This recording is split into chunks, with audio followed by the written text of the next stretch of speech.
എല്ലാവർക്കും കേളി മീഡിയയിലേക്ക് സ്വാഗതം. എൻ്റെ ചാനൽ ആദ്യമായിട്ടാണ് നിങ്ങൾ കാണുന്നതെങ്കിൽ സപ്പോർട്ട് ചെയ്യുക, സബ്സ്ക്രൈബ് ചെയ്യുക, നിങ്ങളുടെ വിലയേറിയ അഭിപ്രായങ്ങൾ കമൻറ്റായി രേഖപ്പെടുത്തുക.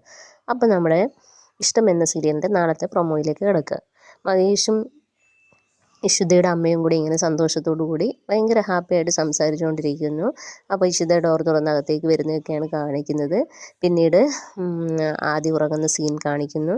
അതിനുശേഷം ഇഷിത തൻ്റെ അമ്മയോട് എനിക്കൊരു മോൻ കൂടി ഉണ്ടെന്നും എനിക്ക് 2 കുട്ടികളുടെ അമ്മയാണ് ഞാനെന്നൊക്കെ ഭയങ്കര സന്തോഷത്തോടു കൂടി പറയുന്നു. ഈ സമയത്ത് മഹേഷ് എല്ലാവർക്കും പാചകം ചെയ്ത് ഭയങ്കര എന്താ പറയുക സന്തോഷത്തോടു കൂടി എല്ലാവർക്കും വിളമ്പി കൊടുക്കുന്നു. ആരെ അണ്ടർ എസ്റ്റിമേറ്റ് ചെയ്യരുത്, എനിക്കെല്ലാം അറിയാം എന്നുള്ള രീതിയിലൊക്കെ പറയുകയാണ്. ഇതേസമയം രചന ഇഷിതയോട് പറയുന്നു, അർഷിത 24 മണിക്കൂറും വിനോദിനെ പറ്റിയാണ് പറയുന്നത് എന്നൊക്കെ പറഞ്ഞ് അവളെ കുത്തി കൊടുക്കുകയാണ്. ആ സമയത്ത് വിനോദിനെ അവിടെ കാണിക്കുന്നു. വിനോദ് ഇങ്ങനെ ഒരു സ്ഥലത്തേക്ക് പോകുന്നതും അതിനുശേഷം അങ്ങനെ നല്ല സന്തോഷഭരിതമായ കഥാമുഹൂർത്തങ്ങളിലൂടെയാണ് ഇഷ്ടം പോകുന്നത്. അപ്പം നാളത്തെ എപ്പിസോഡ് റിവ്യൂ നാളെ കാണാം. Okay, bye bye.